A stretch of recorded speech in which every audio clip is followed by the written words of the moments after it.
Assalamualaikum warahmatullahi wabarakatuh. Mari anak-anakku kita mulai dengan basmalah. Bismillahirrahmanirrahim. Kemudian pada pertemuan hari ini kita membahas KD3, yaitu Sistem Hukum dan Peradilan di Indonesia. Pada kesempatan ini nanti akan kita bahas makna, kemudian tujuan, kemudian tata hukum di Indonesia. Yang pertama yaitu makna hukum di Indonesia. Makna hukum atau arti daripada hukum secara kata-kata itu adalah aturan atau tata tertib atau kaidah. Kemudian secara kalimat yaitu kumpulan peraturan yang mengatur tata kehidupan masyarakat yang bersifat memaksa dan sifatnya tegas. Kalau dilihat dari unsur-unsur hukum itu ada 4, yaitu peraturan tingkah laku yang dibuat badan resmi atau badan yang berwajib, bersifat memaksa, kemudian sanksinya tegas. Sedangkan hukum itu tugasnya apa? Yaitu adalah menjamin kepastian hukum, terus menjamin ketertiban, menjaga kedamaian, menciptakan keadilan, sama untuk menunjukkan kebenaran. Kemudian penggolongan hukum. Kalau menurut ahli hukum, hukum digolong-golongkan supaya dapat mencermati. Yang pertama berdasarkan sumbernya. Jadi hukum itu kalau dilihat dari sumbernya ada undang-undang. Undang-undang itu biasanya kalau di Indonesia dibuat oleh DPR atau wakil rakyat kita yang berkedudukan di pusat atau di Jakarta. Kemudian kebiasaan, kemudian traktat. Apakah yang dimaksud traktat? Traktat itu adalah perjanjian dua negara atau lebih untuk mengadakan kerjasama. Kemudian jurisprudensi. Jurisprudensi itu adalah kumpulan peraturan hakim. Yang kelima adalah doktrin. Doktrin adalah pendapat para ahli hukum. Penggolongan hukum dilihat berdasarkan tempat berlakunya, itu ada hukum nasional, hukum internasional, dan hukum asing. Hukum nasional yaitu hukum yang berlaku di suatu negara. Sedangkan hukum internasional, hukum yang berlaku secara nasional yang ditaati oleh negara-negara yang ada di dunia. Hukum asing adalah hukum yang berlaku di negara lain. Kemudian penggolongan hukum dilihat dari berdasarkan bentuknya, yaitu ada yang tertulis, ada yang tidak tertulis. Yang tertulis dibedakan ada 2, dikodifikasikan. Dikodifikasikan itu mempunyai arti adalah dibukukan secara tertib, secara rinci, sedangkan tidak dikodifikasikan namanya berupa lembaran-lembaran. Dan hukum yang tidak tertulis biasanya berupa hukum adat atau kebiasaan. Yang D, berdasarkan waktu berlakunya itu ada 2, yaitu hukum ius constitutum atau hukum positif atau hukum yang sedang berlaku. Sedangkan ius constituendum adalah hukum negatif atau hukum yang baru dirancang berlaku kemudian. Next. Yang E, berdasarkan cara mempertahankan, yaitu ada hukum material atau dilihat dari isinya, materinya, dan hukum formal, yaitu dilihat cara melaksanakan hukum tersebut. Kemudian kalau berdasarkan sifatnya, hukum itu ada 2, yaitu hukum memaksa atau dipaksa supaya masyarakat atau rakyat itu taat pada hukum. Yang kedua adalah hukum yang mengatur tentang perjanjian. Yang G, berdasarkan wujudnya itu ada hukum objektif, hukum yang berlaku di masyarakat umum atau berlaku secara umum, dan hukum subjektif, hukum yang berlaku pada seseorang yang berupa hak. Kalau dilihat dari berdasarkan isinya, hukum itu ada dua. Hukum publik artinya hukum berlaku secara umum, atau hukum yang mengatur hubungan negara dengan warga negara. Yang kedua adalah hukum privat atau sipil, atau berlaku individu dengan individu. Hukum perdata dan hukum perniagaan. Kemudian kita lanjutkan hukum berdasarkan yang ketiga. Yang ketiga adalah tujuan hukum. Jadi hukum itu mempunyai tujuan. Yang pertama adalah untuk menegakkan kebenaran dan keadilan. Jadi hukum ini adalah untuk menegakkan kebenaran dan keadilan. Yang kedua adalah mencegah tindakan perbuatan yang sewenang-wenang atau perbuatan yang tidak baik. Yang ketiga, melindungi hak asasi manusia. Yang keempat adalah menciptakan tata tertib untuk menciptakan keamanan, untuk menciptakan perdamaian. Yang keempat sekarang, poin yang keempat adalah tata hukum Indonesia. Jadi tata hukum Indonesia itu mempunyai arti keseluruhan peraturan hukum yang diciptakan oleh negara dan berlaku untuk masyarakat Indonesia yang berpedoman pada UUD 45. Kemudian yang kelima, kemudian yang B, sistem peradilan di Indonesia.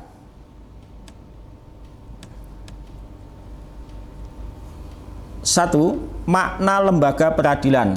Jadi lembaga peradilan itu tempat bagi rakyat untuk mencari keadilan dan untuk mendapatkan hak asasi sesuai hukum yang berlaku.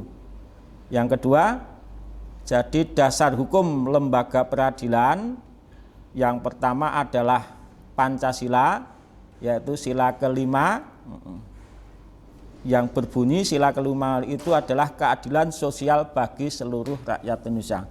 Dasar hukum lembaga peradilan yang kedua adalah terdapat dalam UUD 45 pasal 24 ayat 2 dan ayat 3 UUD 45, yaitu bunyinya kehakiman dilakukan oleh Mahkamah Agung dan badan peradilan di bawahnya dalam lingkungan peradilan umum, peradilan agama, peradilan militer, dan peradilan tata usaha negara, dan dilaksanakan oleh MK yaitu Mahkamah Konstitusi.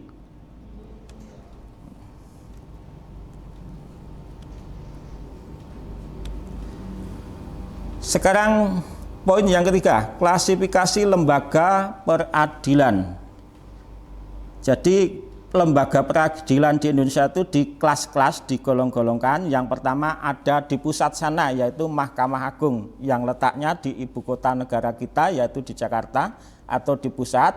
Mahkamah Agung ini memiliki tugas, yaitu satu, mengadili tingkat kasasi atau tingkat peradilan yang terakhir di Indonesia. Ini lingkungan peradilannya ada 4, yaitu peradilan umum, peradilan agama, peradilan militer, dan peradilan tata usaha negara. Tugas Mahkamah Agung yang kedua adalah menguji perundang-undangan di bawah undang-undang. Yang ketiga adalah memberi pertimbangan presiden tentang gerasi dan rehabilitasi. Apa yang dimaksud gerasi? Yaitu ampunan presiden yang telah ditetapkan keputusan hukumannya. Sedangkan rehabilitasi mempunyai arti adalah pengembalian nama baik seseorang yang di blacklist atau dicap negatif. Kemudian next. Kemudian ini gambar lembaga namanya Mahkamah Agung yang letaknya di Jakarta. Ya, jadi di pusat sana itu di negara Indonesia, Mahkamah Agung itu letaknya di Jakarta atau di ibu kota negara. Barangkali anak-anak wisata ke Jakarta boleh melewati depannya, itu sambil jalan di depannya itu ada jalan raya, kalau tidak salah itu jalan Sisingamangaraja atau apa itu, saya lupa. Terus berikutnya, Mas. Nah, ini lembaga peradilan yang kedua yaitu pengadilan tinggi. Pengadilan tinggi ini letaknya di provinsi. Kalau di Jawa Tengah itu adalah di Semarang. Terus yang kedua ini adalah tingkatnya tingkat banding atau tingkat kedua. Pengadilan tinggi ini adalah mempunyai wewenang tingkat banding atau tingkat kedua. Perangkatnya biasanya ini ada pimpinan, kemudian hakim, kemudian panitera dan sekretaris. Panitera itu adalah pembantu hakim. Yang ketiga ini lingkungannya, ini pengadilan tinggi ada peradilan umum, peradilan agama, militer sama tata usaha negara. Yang keempat, ciri khasnya pengadilan tinggi ini adalah mengadili perkara pidana dan perdata yang pelimpahnya dari pengadilan negeri. Next. Nah, ini gambarnya. Ini pengadilan tinggi Jawa Tengah. Ini letaknya di provinsi Jawa Tengah yaitu di Semarang. Ini barangkali anak-anak kalau ke silaturahmi ke Semarang bisa melewati depannya, biasanya depannya jalan raya. Ini gedungnya, ya, jadi gedungnya juga megah. Ini di Semarang.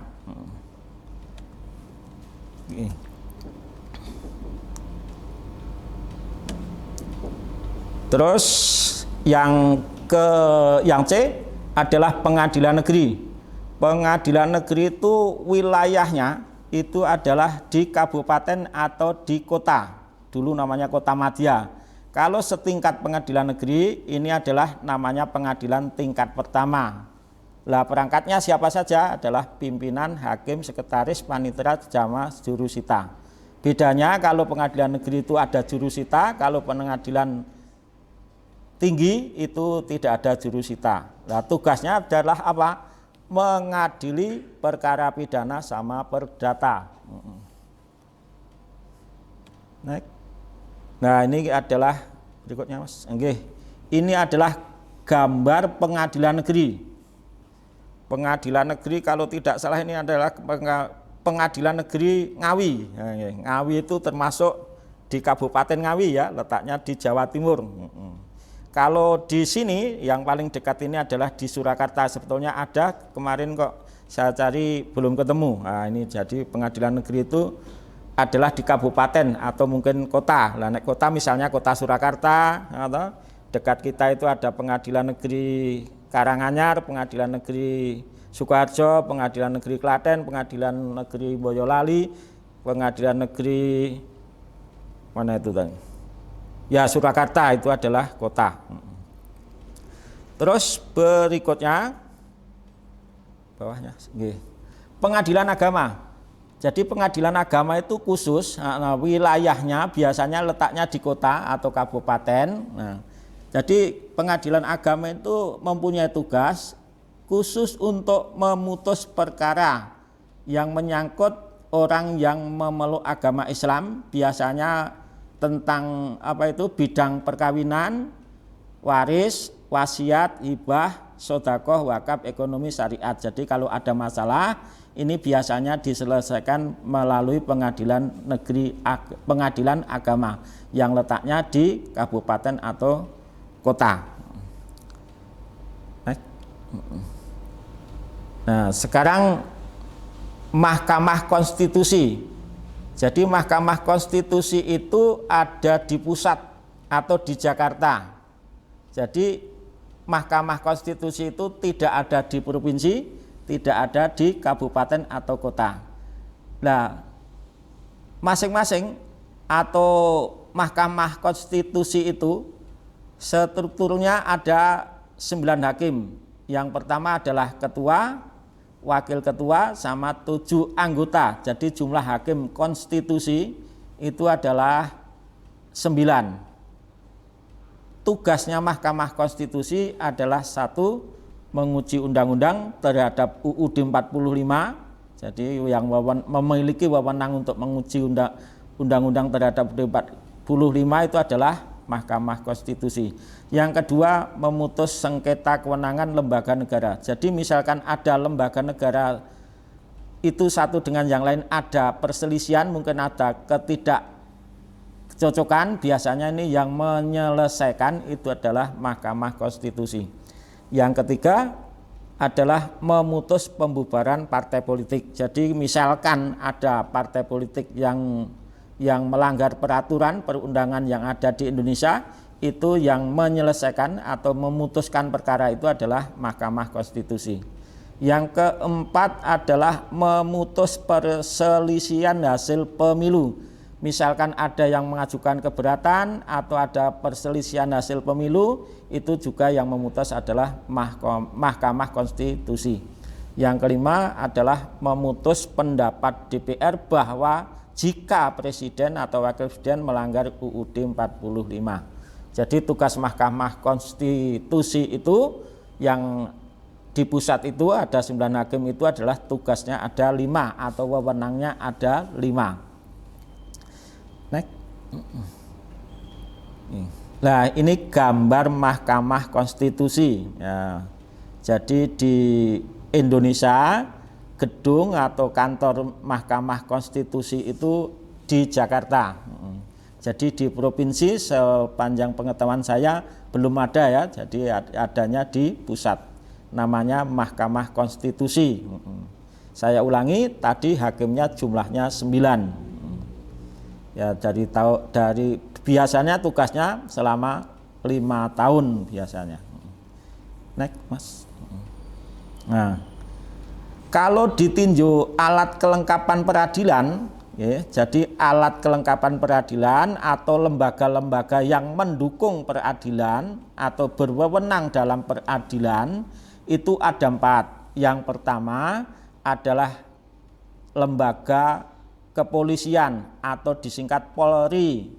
Tugasnya biasanya itu adalah tugasnya penyelidikan dan penyidik, itu namanya polisi. Lah polisi nanti dibagi-bagi beberapa bagian, namanya nanti kamu pelajari berikutnya. Yang kedua adalah lembaga kejaksaan. Jadi kejaksaan itu terutama adalah penuntut.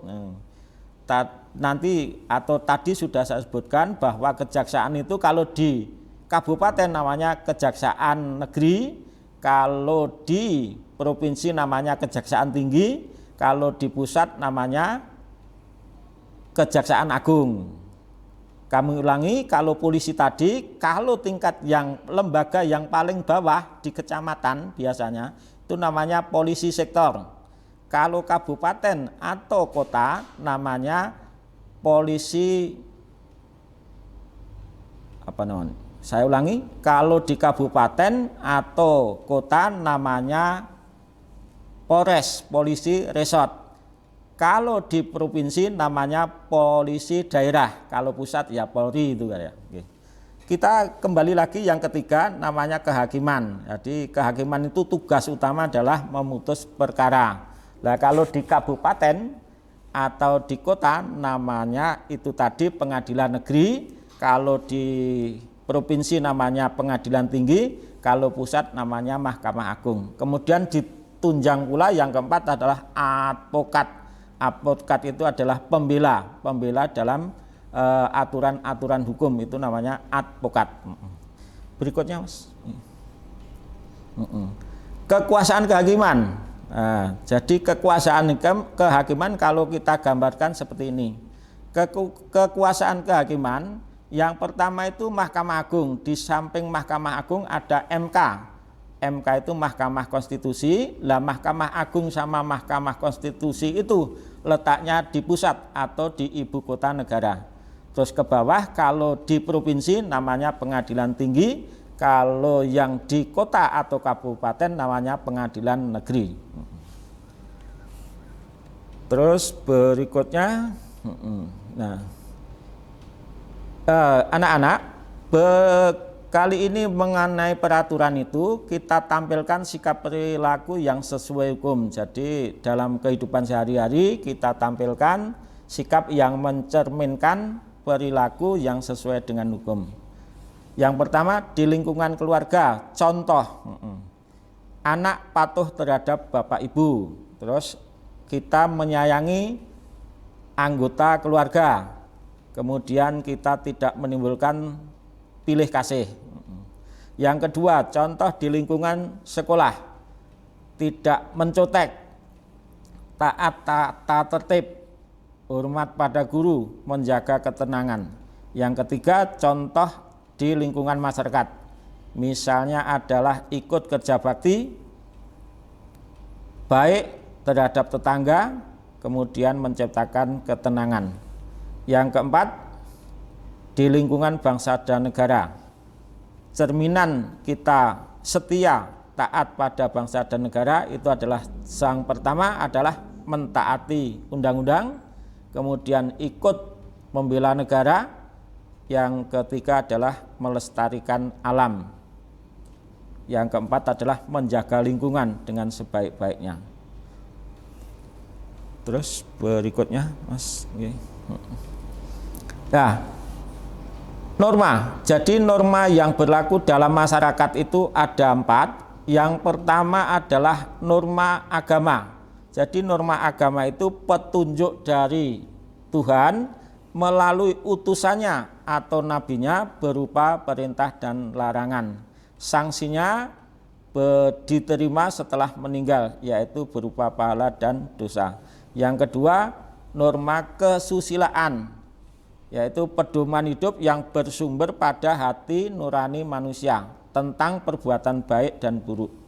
Nah, jadi norma kesusilaan itu mempunyai sanksi, biasanya diri sendiri yang merasakan, merasa bersalah, menyesal atau malu dan sebagainya. Itu namanya norma kesusilaan. Oke, yang ketiga, norma kesopanan. Jadi norma kesopanan ini biasanya pedoman hidup yang timbul atau berlaku di dalam pergaulan manusia dalam masyarakat. Sanksinya, norma kesopanan ini biasanya kurang tegas, diberikan oleh masyarakat berupa celaan atau cemoohan atau pengucilan. Kemudian berikutnya ada norma hukum. Nah, norma hukum ini adalah pedoman hidup yang dibuat oleh badan berwajib atau berwenang untuk mengatur kehidupan manusia dalam kehidupan berbangsa dan bernegara. Jadi norma hukum ini biasanya sanksinya paling tegas, bersifat nyata, mengikat, memaksa bagi setiap orang. Terus berikutnya, Mas, next. Demikianlah anak-anakku yang dapat kami sampaikan. Mungkin ada pertanyaan. Berikutnya pertanyaan adalah untuk minggu ke depannya. Terima kasih. Wassalamualaikum warahmatullahi wabarakatuh.